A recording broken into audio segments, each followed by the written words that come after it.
അള്ളാഹുവിൻ്റെ റസൂൽ ഒരിക്കൽ സ്വഹാബത്തിനോട് പറഞ്ഞു, ഒരു മാതാവിൻ്റെയും ഒരു പിതാവിൻ്റെയും 3 മക്കൾ ചെറുപ്രായത്തിൽ മരണപ്പെട്ടു പോയാൽ ആ മാതാപിതാക്കൾ സ്വർഗത്തിൽ പ്രവേശിക്കും. അപ്പോൾ സദസ്സിൽ നിന്നൊരു വനിത എഴുന്നേറ്റ് നിന്നുകൊണ്ട് ചോദിച്ചു, അള്ളാഹുവിൻ്റെ തിരുദൂതരെ, എൻ്റെ 2 മക്കൾ മരണപ്പെട്ടു പോയിട്ടുണ്ട്. 2 മക്കൾ മരണപ്പെട്ടാലോ?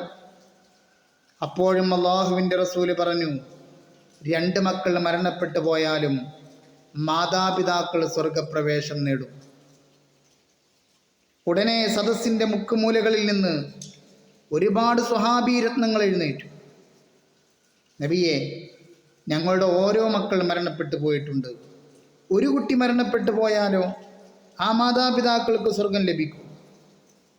അവിടുന്ന് പറഞ്ഞു, ഒരു കുട്ടി മരണപ്പെട്ടു പോയാലും മാതാപിതാക്കൾക്ക് സ്വർഗപ്രവേശം നേടുമെന്ന് സ്വല്ലല്ലാഹു അലാ മുഹമ്മദ് സ്വല്ലല്ലാഹു അലൈഹി വസല്ലം.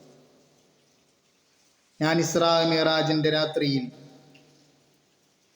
സ്വർഗത്തിലൂടെ ഇങ്ങനെ സഞ്ചരിക്കുമ്പോൾ അവിടെ വലിയ ഒരു ഉദ്യാനം കണ്ടു.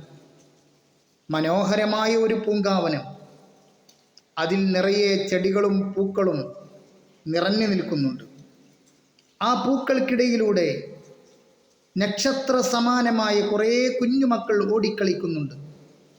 മിന്നിത്തിളങ്ങുന്ന മക്കൾ. അതിൽ വലിയൊരു ഇലന്ത വൃക്ഷമുണ്ട്.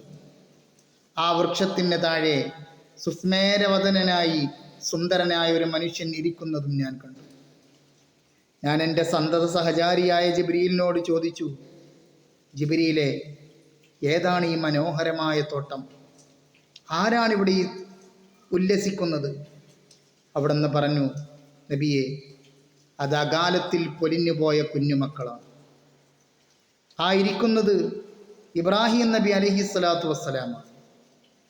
മക്കൾ കരളിൻ്റെ കഷ്ണങ്ങളല്ലയോ, കൽബിൻ്റെ കനിവല്ലയോ എന്ന് പുണ്യ റസൂൽ സ്വല്ലല്ലാഹു അലൈഹി വസല്ലം സ്വഹാബത്തിനെ ഉത്ബോധിച്ചു. സ്വല്ലല്ലാഹു അലാ മുഹമ്മദ് സ്വല്ലല്ലാഹു അലൈഹി വസല്ലം.